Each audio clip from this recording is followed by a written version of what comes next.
Hello, everyone. Thank you very much for joining me. First thing I want to do is just say thank you to everyone who continues to support this channel.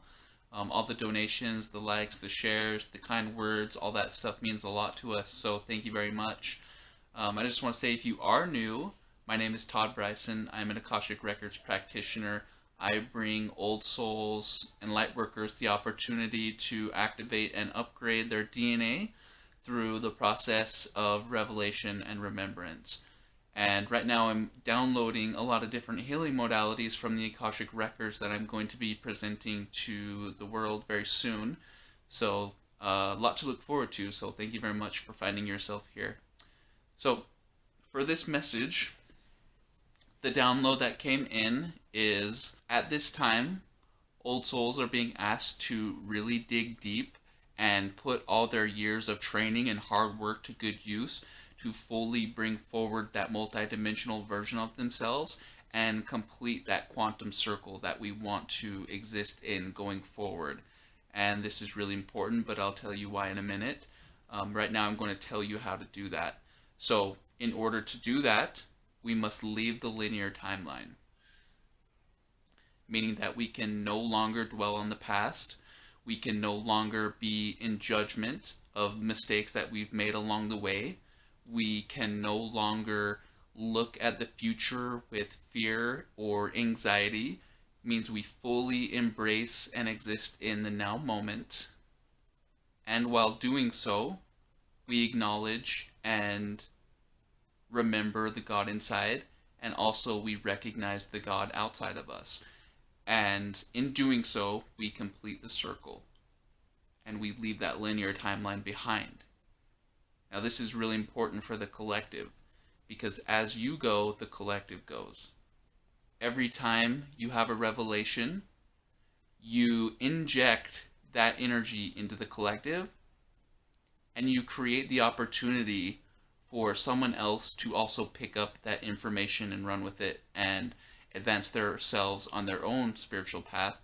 And you also ease the pressure on the collective in clearing themselves and preparing for what is to come. Because what is to come is, especially in this year, a really big deal and a period in time that can cause a lot of turmoil, because a lot of people are going to be exposed to the idea that their reality wasn't what they thought it was. And they're going to see very clearly that they've been pitted against each other in an attempt to create division and maintain control. But now that the social media aspect of this equation is no longer in its infancy, people are going to be jumping on board and faced with some truths that may be uncomfortable for them. And what is this going to do? Well, just like your own personal ascension journey, you must face your shadow. You must dig into your past and release yourself from the baggage that you carry, that you've accumulated along the way. And eventually you rise up into this being that exists in a now moment that has the full power of the Creator at its disposal. Well, when humanity starts to realize that their past and what they've been told is not the way they thought it was, they are going to look back and see a lot of very bad things. And it's going to take on a new meaning. It's going to be absorbed in a different way. And it's going to bring up a lot of turmoil from past lives that they have experienced this turmoil firsthand. And what happens when you transcend your own shadow and your own ego and rise up into that quantum state is you allow humanity the opportunity to cut time off of how long it's going to take them to have that same revelation of self.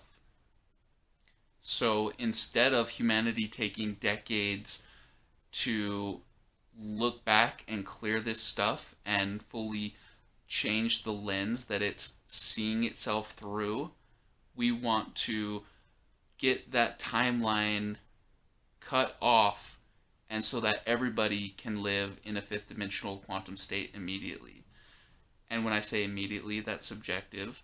We just want this stuff to happen as fast as possible, and that's why we're here. That's why the agents of change are here, in order to bring that change forward and to do so in an appropriate amount of time that is best for everybody.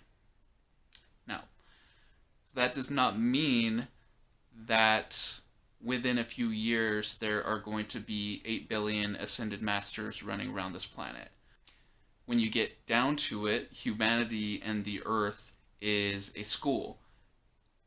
And this is a school of ascension, and learning and bettering ourselves will always be a part of the process. But what we're allowing to happen, which is probably the greatest gift that you can give a species, is the opportunity to reflect and understand and learn about who they truly are in an efficient and appropriate timeline, without having to look over their shoulders with the fear of being prosecuted, or the fear of being disowned by their families and their friends, or being an outcast in society. We are normalizing all of this stuff that has a great deal of shame based around it, which is why dedicating yourself to this mission and persevering over all this stuff that you've been facing is such a big deal, and you are so encouraged and supported in doing this. Because all of you old souls have faced your shadow. You've been an outcast to your friends and family once you awakened. You've had to hide your skills and abilities over the fear of being persecuted. And what you don't know all the time is that for every old soul that just is fully embracing who they are and all of their skills and abilities are out there for everybody to see, there's probably 100 or 1,000 of us that feel like we have to hide. So the same way that those who have awakened and become multidimensional hold that space for us, it is now our turn to fully become that multidimensional self, that creator, and set the tone and allow humanity that same opportunity to grow unimpeded. Because the shift is the shift. It's already taken place. The creator has already decided what the outcome is here. It is just up to us who are doing the groundwork to decide what timeline we wish to attach to. Do we want to prolong this thing for decades? Are we going to let these ones who are doing the naughty things on this planet get the best of us? Or are we going to stand up and embrace who we are and fully command this reality from the standpoint of the creator? But something you should know is you can't fully open up to your quantum multidimensional self if you've still got ego involved. Because what happens is the ego resides in the brainstem, and it's got a tight grip around that brainstem.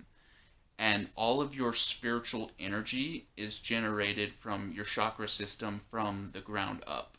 So you can live in the heart space and feel like you're doing all the right things, feeling like you are doing the work, being of service, but not really getting the results you want. You know, that third eye activation, the abilities to astral project and lucid dream, and all of these different things that require you to bypass that ego and open up the floodgates into your pineal gland and your higher mind.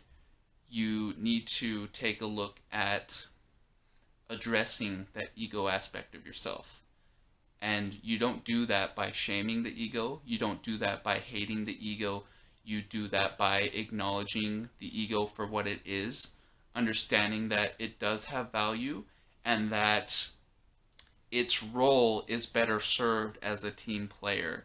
So I heard Chris Parr say, so you don't want to completely disregard the ego. King Arthur stood in the middle, and the Knights of the Round Table all had input on what direction they chose to go. So you want the ego to be a part of the equation. You just want it to let go and get out of that state of survival that it's attempting to be in. And the best job that you can give your ego is to reroute it and integrate it as part of your intuition. So it's a survival instinct. Your intuition can be the compass that guides you, don't turn right, don't turn left. Maybe you leave your house 10 minutes later, you don't know why, but you missed a car accident. Maybe you call a friend at a right time out of nowhere and you stop them from doing something to hurt themselves, or it can go a lot of different ways. But the ego can be a part of the equation. It doesn't have to be fully just dissolved. It's just got to let go of that brainstem so that your spiritual energy can move up into the pineal gland and the pituitary gland and release those spiritual chemicals that are going to allow the higher mind to do what it's going to do. So when you complete that circle, you allow that spiritual energy to rise up and do the work. You unlock the mind, you integrate all of these aspects of yourself that were kind of acting in a rogue way, and they just become integrated as part of the team, which is the ideal state, because at the end of the day, everything is an aspect of the Creator.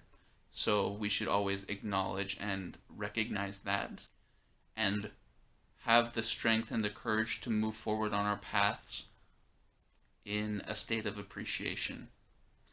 Anyways, that's all I've got for today. So thank you very much for watching, and I hope you found this video to be of service to you.